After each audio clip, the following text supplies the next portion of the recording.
Well, if you can't believe it, next week is actually the start of October, so you're probably thinking about pumpkins, maybe Halloween.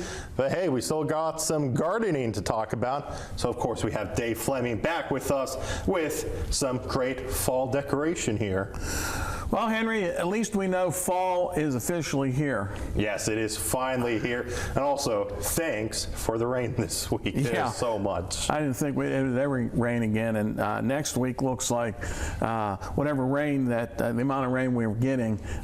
It's definitely going to help. It's going to start retaining moisture because cool temperatures at night and cool temperatures during the day, which are ideal conditions for still planting. Yeah, but before we talk about that, we got some stuff on the table.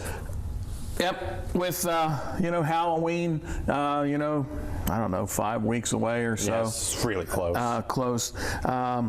Pumpkins and gourds are available now, and for decorating. And when you're out, if you're trying to choose one, make sure you have a strong stem and check the bottom of the gourd or pumpkin and make sure it's not soft so that you get longevity out of it. Get a feel of that. So sounds like that. Hello, hollow. Well, I'm feeling like mushiness. Oh, mushiness. Mushiness, so it's not like rot. Okay. So they'll last a long time. Strong stem. That strong stem. So feels really strong. And then what did you bring in here? Well, in the garden, a lot of times, you buy a plant early in the spring or sometime during the summer, and you don't really know what's going to happen. So what I brought with me was a variegated liriope, which is a small ornamental grass that's used in borders. But what's nice here is that late in the summer it gets these purple flowers on it, which is kind of real nice. And then you have the variegated foliage here. And this plant does really like the hot, dry weather. You got plenty of that here. Yeah, plenty of that. And but I just wanted to show the flowers that it can get, and that you still have plenty of time to plant something like this. Now, one thing that I recommend with this plant is that a lot of the ornamental grasses, you cut off the old foliage, so next spring the new foliage comes up through and looks nice and clean.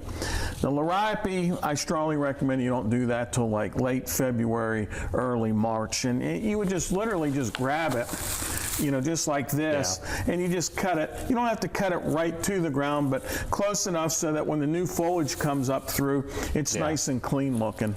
So full sun, well-drained soil. This plant is a steadfast perennial in our area that does very well. Okay, fantastic. Now, of course, we're talking about that and landscaping. We're actually going to talk about more landscaping tips because, it's close to October. Still got some time, but more on that later on Daybreak.